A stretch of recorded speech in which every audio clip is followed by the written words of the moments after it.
everyone. இன்னைக்கு நம்ம பார்க்க போற ரெசிபி சிக்கன் குழம்பு. இதை சிம்பிளா எப்படி டேஸ்டியா செய்யறதுன்னு பார்க்கலாம் வாங்க. தேவையான பொருட்கள்: துருவின தேங்காய் 3/4 கப், முந்திரி பருப்பு ஒரு 10, மிளகாய் தூள் 2 டீஸ்பூன், சோம்பு 2 டீஸ்பூன், எண்ணெய் 2 டேபிள் ஸ்பூன், பட்டை ஒரு 1 இன்ச் பீஸ், ஏலக்காய் 2 பீஸ், கிராம்பு 3 பீஸ், பச்சை மிளகாய் 2, கருவேப்பிலை கொஞ்சம், நறுக்கின வெங்காயம் 1/2 கப், நறுக்கிய தக்காளி 3/4 கப், மஞ்சத்தூள் 1/4 டீஸ்பூன், உப்பு தேவைக்கேற்ப, சிக்கன் ஒரு 1/4 கிலோ. இது கூடவே இஞ்சி பூண்டு விழுந்து ஒரு 2 டீஸ்பூன், பொடியை நறுக்கின கொத்தமல்லி கொஞ்சம். முதல்ல மிக்ஸி ஜாரில் நம்ம எடுத்து வச்சுருக்க சோம்பு, முந்திரி பருப்பு, மிளகாய்த்தூள், தேங்காய் இது எல்லாத்தையும் சேர்த்து 1/4 கப் தண்ணி விட்டு நல்ல மை போல் அரைச்சி எடுத்து வச்சுக்கோங்க. என்னுடைய மிளகாய்த்தூளில் பாதிக்கு பாதி நான் கொத்தமல்லி தூள் கலந்து வச்சுருக்கேன். இது ஒரு சாதாரணமான காரமாக தான் இருக்கும். உங்களுக்கு நல்ல காரம் வேணும்னா உங்களோட தேவைக்கேற்ப மிளகாய்த்தூளை நீங்கள் சேர்த்திக்கலாம்.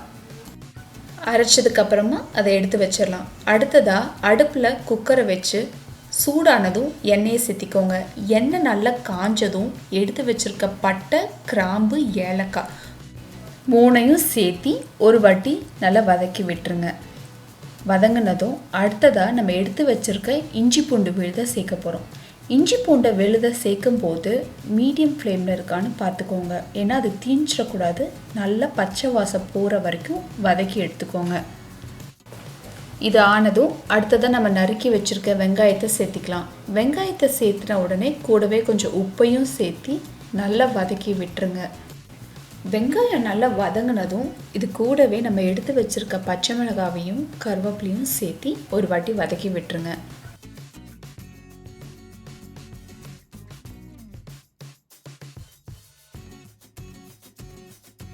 அடுத்ததாக நறுக்கி வச்சுருக்க தக்காளியும் சேர்த்திருங்க. தக்காளி சேர்த்துன உடனே தக்காளியும் வெங்காயமும் நல்லா ஒன்றா கலந்து மசிகிற அளவுக்கு வதங்கணும். அதனால் இதை கொஞ்ச நேரம் மூடி போட்டு வதக்கிடலாம். மூடி போட்டு வதங்கும் போது சீக்கிரமாக வதங்கிடும். இது ஒரு 2 நிமிஷம் போல் எடுக்கும். ஆன உடனே எடுத்து வச்சுருக்க மஞ்சத்தூள், அடுத்ததாக உப்பு 2ஐயும் சேர்த்தி ஒரு வாட்டி வதக்கி விட்டுருங்க.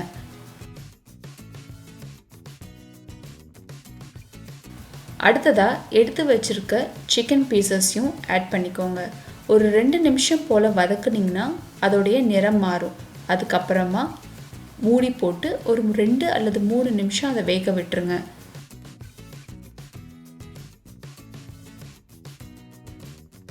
அடுத்ததாக நம்ம அரைச்சி வச்சுருக்க மசாலாவையும் சேர்த்திக்கோங்க. நல்ல மசாலா நைஸாக இருக்க மாதிரி அரைச்சிக்கோங்க. கொஞ்சம் குறன்னு இருந்தாலும் குழம்பு திப்பி திப்பியாக போயிடும். நல்ல நைஸாக அரைச்ச மசாலாவை சேர்த்திட்டு கூடவே 1/2 கப் தண்ணியை சேர்த்திக்கோங்க. ஒரு வாட்டி கலந்து விட்டுட்டு உப்பு சரியாக இருக்கான்னு சரி பார்த்துட்டு தேவைப்பட்டால் இந்த இடத்துல சேர்த்திக்கங்க. உப்பு சேர்த்திட்டு நல்ல ஒரு வாட்டி கலந்து விட்டுட்டு குக்கர் மூடியை போட்டு மீடியம் ஃப்ளேமில் 2 விசில் வர வரைக்கும் வேக வச்சு எடுத்துக்கோங்க. நல்ல 2 விசில் வந்த உடனே ஒரு 10 நிமிஷம் ரெஸ்டிங் டைம் கொடுத்துட்டு ப்ரெஷரை ரிலீஸ் பண்ணிவிட்டு குக்கரை திறந்துருங்க. ஒரு வாட்டி கலந்துட்டு நம்ம எடுத்து வச்சுருக்க கொத்தமல்லி இலையை தூவி விட்டுருங்க. இதே குழம்ப முட்டையை வேக வச்சு நீங்கள் முட்டை குழம்பாகவும் செய்யலாம். இந்த சிக்கன் குழம்பு பிரியாணிக்கும், சாதத்துக்கும், இட்லி, தோசை, புரோட்டா எல்லாத்துக்குமே ரொம்ப ஆப்டாக இருக்கும். இந்த ரெசிபியை ட்ரை பண்ணிவிட்டு எப்படி இருந்ததுன்னு எனக்கு சொல்லுங்கள். மேலும் இது போல் பல வீடியோகளுக்கு என்னோடய யூடியூப் சேனலை லைக் பண்ணுங்கள், ஷேர் பண்ணுங்கள், சப்ஸ்கிரைப் பண்ணுங்கள். தேங்க்யூ.